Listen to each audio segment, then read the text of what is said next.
Bom, então hoje é dia 7/10, né? 7 de outubro de 2025, e a gente está aqui na reunião do NeoDcult para discutir o texto Mama's Baby, Papa's Maybe, né? Da Hortense Spillers. Eu trouxe uma apresentaçãozinha, vou começar a apresentar e vou deixar de ver vocês, tá? Então, caso queiram me interromper em qualquer momento, fiquem à vontade. Pode me interromper mesmo, porque mesmo as mãozinhas eu não vou conseguir visualizar. Bom, então. Peraí.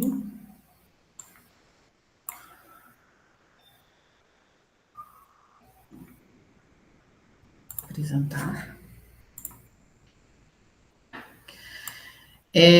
Então, a gente tem esse texto, né, de 1987, da Hortense Spillers. Acho que é interessante fazer essa demarcação do tempo, né, do ano em que ele sai.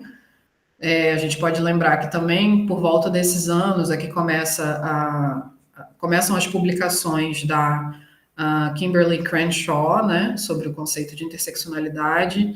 Então, é bem interessante notar esses acontecimentos no tempo, né, e como que a gente pode perceber essas discussões como sendo partes de diálogos, né, entre teóricas e teóricos que vão surgindo nessa geração. Bom, essa é a Hortense Spillers, botei essa foto porque eu achei bem fabulosa. Ela é uma acadêmica de 83 anos, né, nascida em Memphis. Hoje em dia, atualmente, né, atua no departamento de inglês da Vanderbilt University e trabalha com a teoria literária de uma perspectiva filosófica. Acho que vocês conseguem perceber bem esse tom na leitura do texto, né? É um texto que lida com conceitos e com a linguagem de uma maneira muito, muito particular, né? Ela é uma autora fundamental para o pensamento feminista contemporâneo. Também tem um trabalho muito reconhecido, né? Pouco traduzida. Achei esse fato interessante sobre a vida dela também, de que ela foi DJ de uma rádio nos anos 60, e acrescentei aqui. E aí esse ensaio que a gente tem como enfoque do encontro de hoje, né, o Mama's Baby, é um dos trabalhos mais citados nos estudos literários afro-americanos e é uma importante base para o trabalho de... Eu coloquei só a Saidiya Hartman, porque é uma referência que a gente já leu aqui no grupo, né? Mas de outros teóricos e teóricas que reconhecem essa importante contribuição que ela traz aqui, nesse ensaio. E aí, em seu trabalho, ela interroga os papéis de gênero na cultura negra, não somente nesse ensaio, né, em outros também, e emprega ferramentas da filosofia pós-estruturalista, da psicanálise e do marxismo. Eu acho que dá para até exemplificar bem aqui os momentos em que eu percebi, principalmente, essa tonalidade da psicanálise atuando na escrita dela. Bom,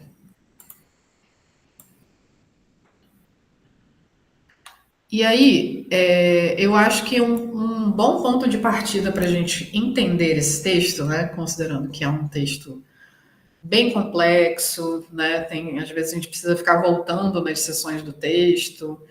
Eu li de algumas formas diferentes, né, tentei gravar e ouvir minha voz lendo também para ampliar essa interpretação do texto. Mas eu acho que existem alguns elementos nesse texto que são bem chaves para a gente entender o que ela vem argumentar, né? Um deles está no próprio título, né? Que faz essa brincadeira com esse provérbio, né? E aí, acho que todas as partes desse título são muito importantes, porque diz Mama's Baby, Papa's Maybe, an American Grammar Book. Então, tanto o ditado, né, o provérbio é importante, quanto essa ideia da gramática americana é importante para entender o que ela está propondo, né? Então, esse título é um provérbio, né, e sugere-se esse ponto como uma reformulação de uma gramática americana, né, Ou seja, utiliza-se uma noção de estrutura que possa explicar a América a partir de elaborações que centralizam as palavras usadas para descrever mulheres negras e suas relações sociais. Então, eu acho muito interessante essa escolha do termo gramática, né? Porque gramática fala dessa estrutura bastante fixa, né? Bastante rígida, que está dentro de uma norma, né? E tudo mais. Então, tudo isso que ela está recuperando a partir da palavra gramática é importante para a gente pensar sobre o que ela vem propor, né? Então, ela entende que a língua carrega valores simbólicos, e isso vai ser fundamental, né, para o entendimento do texto, que mantém corpos negros em situação de vulnerabilidade à violência quando não os aprisiona em estereótipos que servem à ordem hegemônica. Então, em diferentes momentos do texto, inclusive eu vou chamar de movimentos do texto aqui, né, cada uma das partes, ela trata desses valores simbólicos em diferentes momentos históricos, né? E pensando sobre as implicações relacionadas a esses sentidos, né? Em diferentes momentos, inclusive na contemporaneidade, pensando lá nos anos 80, quando ela publica esse texto, né? E aí, na parte dos nomes, ela, que é bem no início do texto, né? Ela traz todos esses exemplos, né? Peaches, brown sugar, sapphire, e aí a gente pode pensar em vários produtos culturais, né? Onde esses nomes vão aparecer, vários filmes, né? Que a gente pode lembrar de ver esses tipos e esses nomes representados, né? E ela lança esses nomes logo de início no texto para indicar esse ponto de partida, né? Para tratar do simbólico e para tratar do imaginário nacional, né, relacionado com esse simbólico. Então, relacionado com a forma como as pessoas naquele país vão se referir a mulheres negras, né, vão pensar quem são as mulheres negras. Então, fala desses termos como carregados dessa marca que se relaciona com a escravidão, né, de diferentes formas. E aí tem um outro elemento muito importante para entender o que ela traz, que é o Moynihan Report, né, que é esse estudo feito por Daniel Moynihan, né, que foi um estudo feito sobre a família negra nos anos 60, que tinha essa intenção de estudar e entender o porquê da desigualdade, né? Só que é um documento que posteriormente foi muito estudado, né, por pesquisadores negros, por pesquisadores da crítica racial e tudo mais, porque as conclusões que ele lança aqui, né, são que basicamente a falta de sucesso dos homens negros é culpa da mulher negra que tem sucesso ou tem ambição demais, né, em relação a essa masculinidade negra. E aí o estudo, né, levou em consideração a performance dos homens negros em exames, matrículas em escolas de formação, etc. Pega esses dados, né, e faz essa análise que em muitos momentos é enviesada, como ela vai demonstrar bastante ao longo do texto, né? Então eu traduzi duas sessões aqui para a gente ter uma ideia mais ou menos global, já que a gente não vai entrar muito nesse documento, são os momentos em que ela diz, tudo isso está na página 66, né? Em que ela cita o relatório, né? Nossa sociedade é uma que presume liderança masculina em assuntos privados e públicos. Uma subcultura, como a cultura negra americana, na qual este não é o padrão, é colocada em desvantagem distinta. Essa é um dos trechos que ela traz, né, do texto. E aí, em outro momento, é claramente desvantajoso para um grupo minoritário que este opere sob um princípio, enquanto a grande maioria da população opera em outro. As pessoas que vivem de acordo com o padrão matriarcal estão logo presas num estado de patologia social, né? Essa segunda parte aí é a leitura que ela está fazendo do que o Moynihan está defendendo, né? Então, basicamente, ele percebe essa família negra como, de uma certa forma, deslocada dessa ordem patriarcal social, né? E compreende, né? Defende que esse é o problema que vai gerar desigualdade social, gerar a falta de sucesso dos homens negros, etc., seria centralizado na figura dessa mãe, né? Então aí a gente pode estar sempre voltando para o título e para esse provérbio que ela traz, né? Mama's baby, papa's maybe. A gente está sempre vendo a maternidade nesse lugar complicado socialmente, né? Que é o que ela vai colocar, e interpretado de maneira errônea também por estudiosos como o Moynihan, né? Tem outros livros em que esse estudo vai ser muito citado, debatido. Eu esqueci de trazer um aqui, que é o Black Macho and the Myth of the Superwoman, que é da Michelle Wallace. Aqui no de Angela Davis, Mulheres, Raça e Classe, também vai ter algumas, não só dialoga, né, no questionamento desse documento, como também vai falar de algumas questões que ela toca aqui no texto, né, sobre a figura da mulher dentro do sistema escravocrata e como que esse corpo era percebido, tratado, como que essa subjetividade tem a possibilidade de existir dentro de um sistema tão violento, né? E aí, como eu falei, esse termo, né, da gramática americana está colocado como esse sistema onde a gente pode pensar a ordem simbólica, né, e os sentidos da cultura como inscritos nessa gramática, né, nessa forma de se falar sobre, principalmente, né, aqui no contexto que ela discute, a mulher negra. E aí, um outro elemento do texto que é muito importante para a gente compreender é a distinção que ela vem fazer entre corpo e carne, né? E aqui eu acho que está um grande nó psicanalítico do texto, né? Porque é uma elaboração bastante complexa que ela vem trazer, né? Mas que basicamente aqui eu lancei uma um resumo muito grande, né, do que eu compreendi, mas a gente pode comentar isso, inclusive. Ela primeiro vê a carne como um produto mercantilizado, né? E é como se a carne fosse compreendido como o nível mais básico da humanidade, e o corpo só depois pudesse ser significado como e aí ela vai usar essa expressão na página 75, né, vetor de convergências políticas e sociais.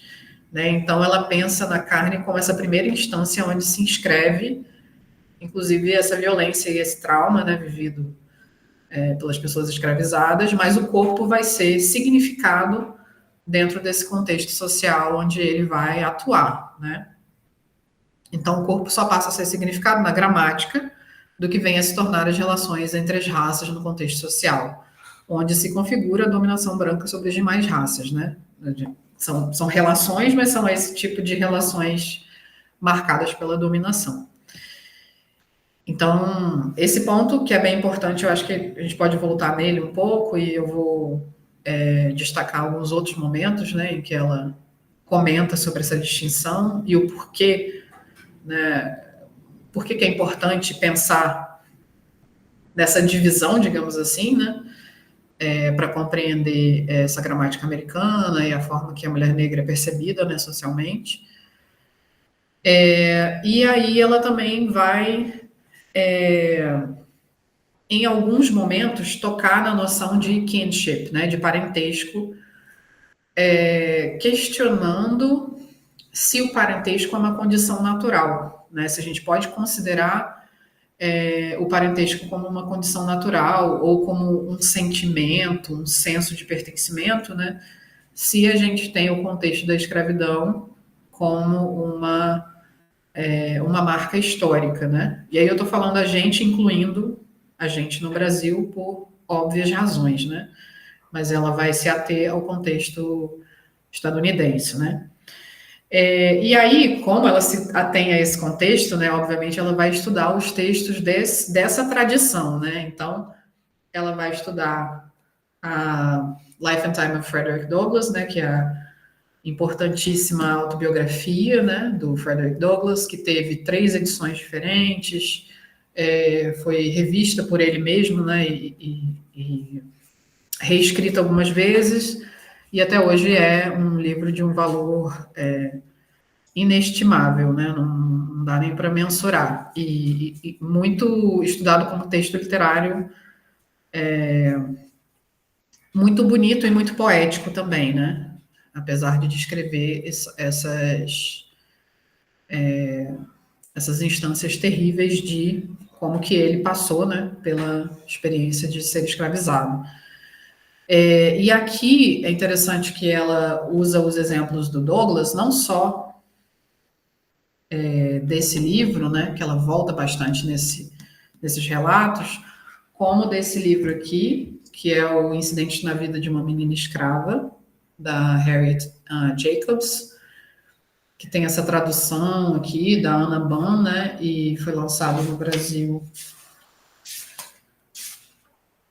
acho que depois de 2020, algo assim, 2019, né? Então, bem recente essa tradução, né? Então, ela vai pegar exemplos desses livros e também desse aqui, né? The Interesting Narrative and Other Writings, do Olaudai Equiano, que são, o que a gente pode notar entre esses três? Autobiografias de ex-escravizados, né? Então, é interessante que ela, né, como estudiosa da literatura, né, e elaborando essa noção que ela vem defender aqui, se refere a textos autobiográficos, para pensar sobre como essas relações eram sentidas, né, e eram elaboradas por sujeitos que vivenciaram a vida em cativeiro, né?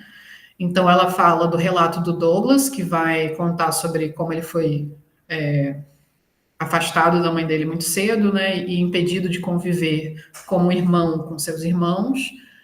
E também vai trazer o exemplo contemporâneo do Malcolm X, uma outra autobiografia, inclusive, né, que vai falar de uma outra relação também com a mãe, muito complexa, e que espelha de alguma forma essa essa complexidade, essa noção de parentesco que está um pouco fora dos moldes ocidentais, né? Então, ela percebe esses momentos históricos diferentes aqui para também, inclusive ela chama de neo-escravidão, né? Esse momento do Malcolm X, para pensar que parentesco não é algo tão simples assim no contexto das famílias negras, da maternidade negra, né?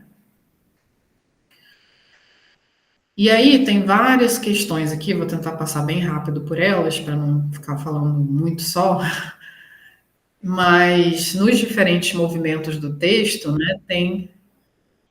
Oi? Depois você pode falar. Pode falar, Laura, é que eu não consigo ler seu comentário inteiro. Desculpa, Elisa, te Nada? interromper. Eu queria saber o nome do livro dos relatos dos escravizados que você mostrou, que eu não consegui pegar o nome.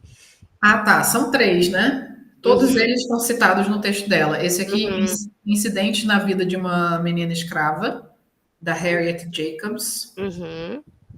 Esse aqui é o do Frederick Douglass, que eu acredito que também tem tradução para o português. Sim. O último que eu não consegui. Ah, esse aqui, do Olaudai Equiano, Esse. se chama The Interesting Narrative and Other Writings. Tá? E é o mais antigo, né, desses 3 que eu mencionei aqui. Esse é escrito em 1700 e alguma coisa. Então, bem interessante o uso que ela faz desses textos, né? Então, assim, para pensar, né, dar contexto a essa gramática americana que ela vem defendendo que existe, né, essa estrutura muito rígida, ela fala primeiro dos nomes, né, como a gente já voltou nesse ponto, os nomes pelos quais ela é chamada por ser uma mulher negra, né? E vai entendendo que esses insultos, né, essas palavras que carregam uma historicidade também muito grande, e que tem um registro muito forte na identidade e na retórica nacional, carregam um amontoado de identidades, né, e percepções sobre a mulher negra. Ela vai falar nesse primeiro momento bastante, né, dessa dissociação entre corpo e carne. E aí ela dá o exemplo de como esses corpos femininos, né, foram usados em diferentes contextos, né, para finalidades e testes médicos. Isso é uma coisa que também aconteceu no Brasil, né, com mulheres negras sendo submetidas a procedimentos que as tornaram inférteis, né, porque eram realizados procedimentos nos corpos dela para testes sem o consentimento delas. E aí ela destaca como esses exemplos, né, do uso dos corpos para finalidades médicas denota que não há ética ou personalidade associadas a esse corpo, né? Ele é tratado nesse primeiro nível, nesse nível básico, como carne, né?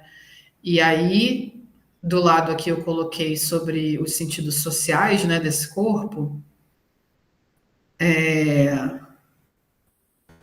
e ela fala, ela dá ela adiciona esse ponto aqui, né? O grau zero da conceitualização social, que não escapa de ocultação sob o pincel do discurso ou os reflexos da iconografia. Então, é a forma como ela está definindo carne, né? A carne como grau zero, então como esse primeiro nível, digamos assim, de percepção desse corpo. Tem esse exemplo que eu acho muito interessante, apesar de ser muito pontual no texto, que é dos bastardos notórios, né? Também é algo que antes de ler esse texto eu nunca tinha pensado, que são sempre homens, né? Na narrativa americana e ocidental. E ela fala sobre como a lógica de dominação ela também é simbólica, né? Ela também não só atinge o imaginário, né, social por ser simbólica, como atinge o que é simbólico no corpo, que é a carne, né? E por isso que ela usa essa frase muito forte no início do texto, né? Eu sou uma mulher marcada, que é justamente uma referência a essa condição de eu sou percebida como carne, né? Apesar de eu ser um corpo, né? Que significado dentro desse contexto social, com todas as suas complexidades, mas que ainda é percebido nesse grau zero de conceitualização social. No segundo momento, ela traz exemplos de narrativas de ex-escravizados, acrescenta Gustavo Vassa, né? Que vai contar muito sobre esse contexto da inserção em um lugar, né, em um local onde se fala uma língua desconhecida, né, e como os africanos perdem também o direito ao nome. Isso que eu acho interessante também no texto, porque retoma o que ela vem lá no começo dizer que é o nome, entre aspas, né, entre muitas aspas, que é os nomes pelos quais ela é percebida dentro da sociedade americana, né? Então, a falta de direito ao nome, né, ao seu nome real, mas a nomeação que vai romper esses limites da subjetividade desse ser humano, né? E aí ela vai falar desse Gomes de Zorara, né, que foi um cronista do Reino de Portugal e que escreveu esse livro Crônica do Descobrimento e Conquista da Guiné, de 1453, que é uma fonte histórica fundamental, né, na história moderna, e são manuscritos que ficaram perdidos muito tempo, foram reencontrados no século XIX, né, em Paris, e ela vai trazer vários exemplos daqui, né, para falar de como como que esses corpos eram percebidos, né, nesse processo de descobrimento aí, que é a palavra que ele está usando no título, né? E aí ela fala de como, no caso das mulheres negras, não há registro específico de onde elas estavam, né? Em que quantidade, e ela usa até essa palavra que eu acho muito interessante, no cascalho dos relatos. Então, é interessante a gente também pensar sobre como que existe esse apagamento histórico da presença das mulheres negras dentro desse quantitativo, né? De pessoas que eram retiradas de seus espaços, né? E trazidas e escravizadas. No tempo de Zurara, no meio do século XV e um século e meio antes de Shakespeare e do velho bode negro de Otelo, cobrindo a ovelha branca de Desdémona, a magia da cor da pele já estava instalada como um fator decisivo em negociações humanas. Essa é uma das leituras que ela vai fazer a partir desse texto histórico, né? Ela também traz nesse momento aqui a figura do navio, né? O navio da Brooks, que é um símbolo da história e do legado do tráfico negreiro e foi uma imagem muito reproduzida na jornada da causa abolicionista. Esse navio, eu acho muito interessante ver essa imagem, né? E ver também o pequenininho da imagem, porque muitas obras de arte revisitam essa iconografia aqui, né? A Grada Quilomba, por exemplo, tem uma estrutura, né? Que ela fez enorme no museu, acredito que na Europa, que também tem o formato de uma barca, né? De um navio. Eu também lembro aqui da Rosana Paulino, que tem várias figuras, né? Inclusive fotos, né, tiradas por antropólogos, etc., que ela utiliza na arte dela, né, em que ela vai repensar essa presença da mulher negra no Brasil, né? Então, sempre fazendo também uma espécie de releitura desse navio enquanto símbolo, né? Desse atravessamento, que também é um atravessamento simbólico, né? Também é uma travessia simbólica. E aí, nesse ponto aqui, é que ela fala uma coisa muito interessante, que a gente pode debater aqui também, né? Que é a ideia de que o gênero não existe nesse momento, né, do tráfico humano de africanos para a América, né? Mas que ele passa a existir dentro do contexto doméstico, onde esses sujeitos vão ser reinseridos, né? Como escravizados, né, como pessoas que vão trabalhar para essas famílias da classe dominante. Então, ali, né, de acordo com ela, com a leitura dela, que começam a haver separações, porque antes esses corpos eram transportados como carne, como o grau zero, né, da significação desse corpo. E estavam todos amontoados ali, né, nesse navio, como a gente vê aqui na figura, e que passam a receber determinadas expectativas sociais diferentes a partir da chegada, né, e da inserção nesse contexto da escravização. Tem dois trechos aqui que eu traduzi vários trechos até para me ajudar a compreender alguns pontos, né? E eu trouxe esses dois exemplos aqui. Ela diz assim: a carga de um navio pode não ser compreendida como elementos do doméstico, apesar da embarcação que carrega ser, às vezes, romanticamente, e aí ela pergunta, ironicamente, personificada como uma ela, né? Os navios que eram chamados de she. E aí, em outro momento, ela diz: podemos dizer que o navio negreiro, sua tripulação e sua carga humana representam uma riqueza selvagem de possibilidade que não é interrompida, não é contada ou contabilizada ou diferenciada, até que o momento ganha a Terra a milhas e milhas de distância do ponto de partida. Nessas condições, uma pessoa não é mulher, nem homem, já que ambos sujeitos são levados em conta como quantidade, né? Então, essa coisa da conta e da contabilidade, né, desses corpos enquanto números. Então, novamente, esse sentido do grau zero, né, da carne, do corpo percebido enquanto carne, que ela vai trazer no texto. E aí, no terceiro momento, ela começa a colocar uma questão interessante aqui, né? Depois de trazer todos esses dados, de fazer toda essa revisitação a documentos históricos, né? E aí ela coloca essa questão aqui, né? Qual é o nosso conceito ocidental de família? Pode a família negra ser concebida como família dentro desse conceito? O que é uma família nuclear no contexto de pessoas negras da diáspora? Então, esses questionamentos que ela vem colocar aqui, né? É como se desembocasse aqui, né? O texto, depois desses primeiros movimentos, para a gente entender corpo e carne, para a gente entender esses documentos históricos, para a gente entender como esses corpos eram tratados como números. E aí, uma vez localizados aqui nas Américas, né, será que a gente pode pensar no conceito de família, né, como um conceito possível, considerando essa população? Um exemplo que ela dá, que eu acho interessante aqui, é o da criança escravizada, né? E aí eu coloquei esse ponto aqui, né?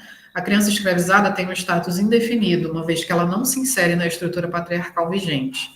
Ela não pode ser considerada órfã e não tem parentesco compreensível com quem a tem por propriedade. Então, tem esse status indefinido relacionado à criança, né? Um outro ponto que ela vai trazer, né? Ela ressalta em diálogo com o estudo de Mela Sue, que a condição da criança escravizada que não pertence à mãe e que pertence ao seu senhor na condição de propriedade. Mesmo quando adotados por seus senhores, os filhos que eles tinham com mulheres escravizadas eram incapazes de herdar o seu patrimônio. Então, é sempre esse status indefinido que complica essa noção da criança dentro do molde de família ocidental, né? E aí ela vai lá mais para o final falar sobre a dominância e a força associada com a mulher negra, né? E como em outros momentos históricos são interpretados como uma patologia, né? Principalmente nesse contexto que ela vai trazer dos anos 60, do Moynihan Report. E como que essas reinterpretações vão acontecendo, né? E aí, depois de colocar essas questões, eu pensei em trazer o quadro como uma série de perguntas também, para a gente pensar. Porque eu acho que é o momento do texto em que ela lança mais perguntas também, né? Ela vai falar, por exemplo, das funções sociais das mulheres negras, principalmente pensando na maternidade como uma função, né? E aí eu coloco aqui como reflexão, em que medida as funções sociais das mulheres negras delimitam faltou o A, né? A noção de gênero em torno de sua subjetividade. Ela também vai falar nesse trecho sobre a ideia de transformação de personalidade em propriedade. Mais uma vez, uma referência a essa divisão carne e corpo, né, que vem lá desde o começo do texto. Então, o que a transformação de personalidade em propriedade diz sobre a distinção que ela sugere entre carne e corpo? Um outro ponto que eu fiquei pensando foi, de acordo com os Pillars, o projeto de libertação negra envolve motivação de romper a sintaxe, e aí, de novo, volta para esse modelo da gramática, né, que ela sugere no título do texto, e o campo semântico, onde foi possível legislar com base em princípios escravocratas. Então, pensar que as leis foram escritas porque era possível dizer certas coisas, né? Era possível escrever certas coisas, conceber certas coisas sobre esses corpos. Eu vou trazer alguns exemplos aqui, mas fiquei pensando, né, que exemplos dessa tônica de libertação nos ocorrem hoje, né? De que forma a gente pensa na libertação das pessoas negras hoje como uma luta que envolve pensar sobre a sintaxe e a semântica também, né? E aí, uma última reflexão. Spiller sugere, ao fim do ensaio, que reclamar a monstruosidade pode ser um caminho de reescrever uma subjetividade feminina negra de um lugar de poder. Que nomes monstruosos atribuídos a mulheres negras reconhecemos em nossa cultura? Isso aqui a gente não precisa nem responder em voz alta, mas podemos pensar, né? Podemos pensar num contexto em que reescrever a partir dessa monstruosidade pode conferir poder às mulheres negras? Eu acho muito interessante esse último ponto que ela faz, porque é um dos detalhes desse texto que são mais usados, né? Que são mais recuperados por pensadores, pesquisadores que usam esse texto como uma base epistemológica, né? Então, essa ideia de reclamar a monstruosidade, inclusive, é um ponto que a Saidiya Hartman vai comentar no trabalho dela, né? Até aqui, alguma coisa? Pergunta, comentário? Tudo certo, hein? Tá. Então, eu vou seguir aqui, porque eu pensei em colocar um exemplo, né, de como que essa sintaxe e esse campo semântico que permite a violência, né, que permite a dominação sobre essas pessoas, ressoam na nossa cultura, né? E aí eu peguei esses anúncios, né? Eu tentei encontrar o ano de cada um, a maioria dentro de 1880, da década de 80 ali, né?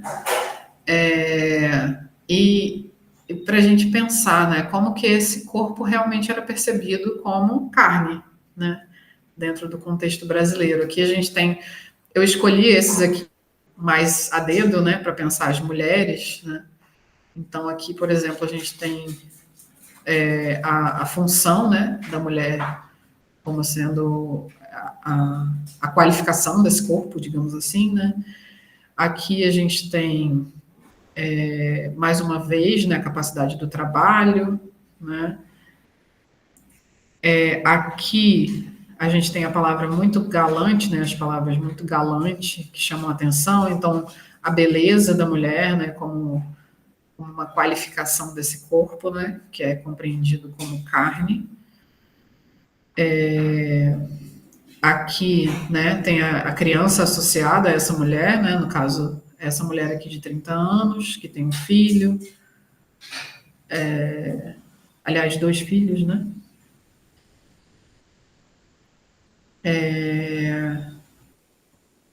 Aqui também um anúncio de venda, né?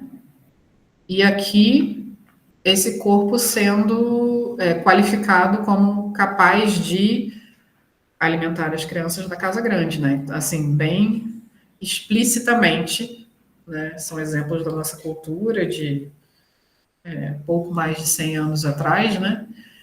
Em que essa sintaxe, essa gramática, esses sentidos eram atribuídos a esses corpos, né? E as Pillars vêm justamente colocar e questionar, né, o que isso, o que esse uso da linguagem faz com o imaginário social, né?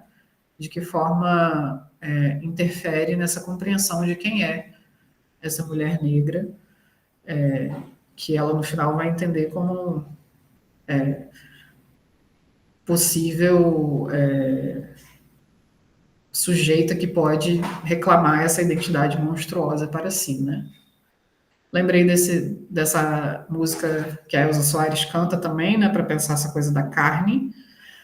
E coloquei um poema meu aqui, que eu escrevi numa época, acho que foi 2019, já não lembro mais, em que teve uma invasão, né, uma dessas muitas invasões que a gente vê na mídia, né, e quantas a gente não vê, né, invasão a uma favela, né, e aí eu escrevi esse texto chamado Carne Moída, e eu acabei lembrando desse significado da carne, né, e dessa imagem da carne moída como um possível local de significação, né, para a gente ampliar o que ela vem dizer aqui. E aí o texto diz o seguinte: moe-se a carne, todo santo dia se moe a carne de que cantava Elsa. O sangue se espreme, se explode, se lava, em frente à loja de cosméticos, na calçada espirrado nas bicicletas, ao lado da placa que diz Deus é amor. Que paradoxo traumático, Deus e sangue, amor e sangue, ser e já não estar. Na cena, furos, muros cravejados lembram mãos de Cristo, cartuchos no chão como lixo de festa, ecos em choros gravados em becos, coberta de cama de criança, mancha, trem desgovernado, país desgovernado, trem, em tudo um turvo vermelho rastro, de carne que se moe, que não se aguenta mais. E aí, deixa eu voltar para vocês. Pensei de colocar esse texto assim no final para realmente para ficar com essa reflexão, né, sobre carne e corpo, que eu acho que é uma das grandes contribuições desse texto, para a gente perceber, até para perceber esse processo esse processo simbólico como um processo também violento, né, de como que a separação entre carne e corpo nessa percepção social é um processo também violento. Mas vou abrir um pouco para vocês, falei demais.